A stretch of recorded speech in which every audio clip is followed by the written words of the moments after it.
And that's what we're doing on your Wednesday morning. Good morning to you. Now 6 o'clock as you get a live look over downtown Indianapolis to start your Wednesday.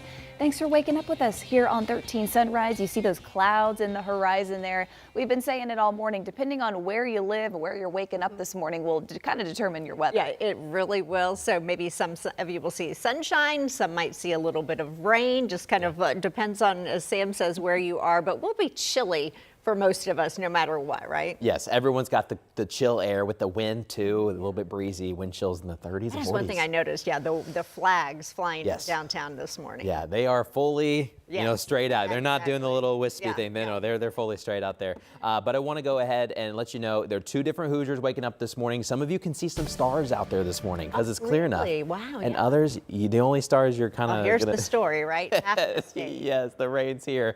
But it's a light rain. We're not talking about severe weather or thunderstorms, but it's this chilly, windy rain that just continues to come down. It's pretty consistent this morning. As soon as you get south of Indianapolis, kind of south of Windy, headed into Greenwood. Good morning there in Avon, Plainfield. We've got the showers over the Beech Grove area. We're kind of skimming with some showers, and they get even more consistent and pretty steady there for Columbus, Taylorsville, Edinburgh, Bloomington. Good morning, Bedford and Seymour. Let's take a closer look at Indianapolis because there's a sharp cutoff.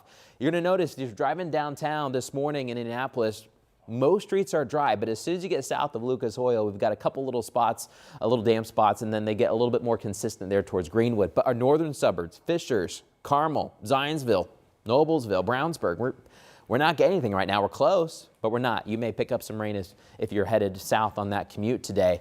Now, this edge will change over time, but I think what's not going to change will be the rain over our southern counties. It'll probably linger all day long, but the edge will change near Indianapolis. Right now, we're in the low and mid 40s. Farther to the north, it's a cool start, 44 in Tipton, 47 in Carmel and Fishers, 44 in Richmond, 50 in Martinsville, and 50 reporting in Bloomington. Coming up, we're going to show you where those rain zones will be, but there will be some with sunshine today, and there will be some Hoosiers just with wet weather all day long. But let's talk traffic this morning. I want to bring up some cameras for you where you can see some of the rain coming down this morning. But first off, I want to show you these maps. The only slowdown that we have is the usual slowdown. I-65 north coming into the south split. No crash, just a little bit slow in that construction zone. Now I have a layer of where you can see damp roads or not. These are our road sensors. We're dry in downtown, but as soon as you get there towards the University of Indianapolis, we've got some of that rain, and then roads are pretty wet all the way south to Bloomington and Columbus. This is a live look in Bloomington over State Road 46 with I-69 passing by underneath, and a live look there at State Road 44 in Franklin. The rain's coming down. It's not heavy, but it is going to be a dreary day south of Indy. Julia? Matt, thank you. Well, developing overnight, we now know a woman is dead after a shooting on Indy's northwest side. I want to show you some video from the scene here. Metro Police tell us they were called to 34th and Harding around 11:40 last night. That's where they say they found a woman shot. She died at the scene about 15 minutes later, according to police. Now, officers tell us they believe this stemmed from a domestic disturbance, and they want to make sure people know there is help for anyone in a violent relationship. And if you're a victim of a crime, an abusive relationship, call 911, call us, and let us hold that person accountable. Don't let relationships get to a spot where terrible things like this happen. Captain Rob Ryder there with IMPD says officers did arrest a suspect who matched witnesses' descriptions, although investigators are still working with others who may have seen something at the scene to get more information. Indianapolis City County councilors are looking at steps to take to protect employees from sexual harassment. That was the focus of a meeting last night specifically, where councilors talked about HR reports looking into Mayor Hogsett's former top aide, Thomas Cook. This has been an ongoing issue for the past year. Marina Silva is in studio with more on the next steps and exactly what happened at that meeting. Good morning. Good morning. Well, this comes just days after the Fisher Phillips law firm released their answers to counselor questions over the handling of the investigation. 3 different human resource experts gave their feedback on the steps the city has already taken and the steps that could be added. That was the entire focus of the Rules and Means Committee of the City County Council.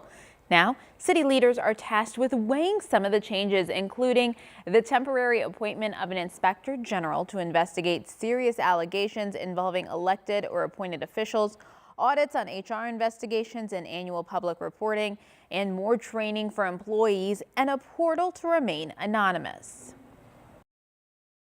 We don't want to come back and be doing this every couple of years. We want to fix it as best we can so what happened in the past doesn't repeat itself. Both councilors Michael Paul Hart and Dan Boots agreed this is not going to be a quick fix, and it will still take work to create these policies and put them into place. Okay, much more to come. We'll see you again in the next half hour. Thank you, Marina. Well, this morning, more details in a disturbing case out of Connorsville, where a photographer is accused of fondling and taking nude photos of children. So what we know, the suspect in this case is now facing federal charges, and obviously the details are so disturbing in this case, just as a warning. Now, according to court documents, this stems from a cyber tip. The tip claimed Mikkel Shepard, who you see here, captured and uploaded thousands of disturbing images. According to an affidavit, investigators believe 8 victims were photographed, at least one as young as 9 months old. Police say Shepard admitted to knowing the parents either directly or indirectly. They also say he admitted to being sexually aroused by children and using the photos for sexual gratification. And they say Shepard admitted to babysitting children, knowing it would allow him to have contact with them. Now, although Shepard was granted a local bond, a federal hold has been placed on this case, which means he will remain in custody and cannot bond out. Shepard will now be taken to a federal detention facility. Well, this morning we are hearing from a school employee in Lawrence Township who says she was sexually assaulted by her boss, the former Belzer Middle School principal. And she says she is not the only victim here. 27-year-old Mackenzie Glover says Victor Bush sexually assaulted her during a Bush family celebration back in April at a hotel in Covington, Kentucky. That's Bush you see here. That employee says several school personnel were also at that event. Now, Glover also told us people were drinking in a suite when she says Bush closed a door, leaving them alone, and he tried to kiss her. Glover says he put her on the bed. That's when the assault happened. Now, she told us she hopes by coming forward, others will also feel safe enough to speak up. I don't want a child to go through this, and I want all victims outside of Victor. I want all sexual harassment, sexual assault, any victim, all the survivors to feel safe with coming forward, because we have a voice and it's okay to use your voice. School leaders confirmed to 13 News Bush has resigned but would not comment further because it's a personal matter. Glover has a protective order against Bush issued earlier this month by a Marion County judge. Covington police in Kentucky tell us they are investigating what happened. So far, no criminal charges have been filed. Our Rich Knight tried to contact Bush for comment several times yesterday. He did not hear back. Well, coming up on 6:08, the Marion County Prosecutor's Office is confirming a grand jury is now investigating allegations of ghost employment in Lieutenant Governor Micah Beckwith's office. Court records show a grand jury heard testimony on August 18th and again on September 30th. Now, ghost employment is a rule barring employees from doing work outside their official duties during work hours. The testimony was also related to an investigation into the, quote, distribution of an intimate image. Now, our partners at the Capitol Chronicle report prosecutors were looking into an alleged fake topless video of a Republican lawmaker's wife.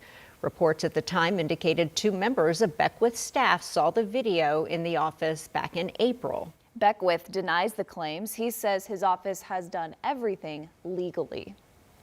Well, this morning, we are working to pin down where Indiana lawmakers stand when it comes to redistricting. So Governor Mike Braun obviously announced this week he is calling a special session to tackle this exact issue. It is set to begin on Monday. Now, so far, no word from House or Senate on a specific timeline.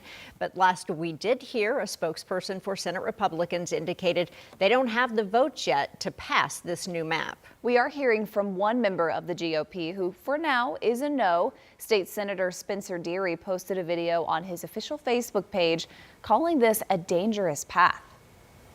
The danger here is if map makers can effectively rig an election whenever they want, then that gives the establishment or whoever controls the power a lot of ability to thwart the will of the people. Democrats have called this push really a power grab by Republicans, and it all started with a push from the Trump administration for red states to help gain GOP House seats in the 2026 midterms. Your time is 6:10. Starting today, you will see a lot of blue and gold in downtown Indianapolis, not necessarily for the Pacers. No, the National FFA Convention kicks off today. Anna Chalker is there this morning ahead of opening day, and good thing they have those jackets this morning. They'll need them. They will, ladies. There's a lot of walking going around, but where they're going to end up here at the convention center, we're inside the expo hall of all of it, the FFA experience right now.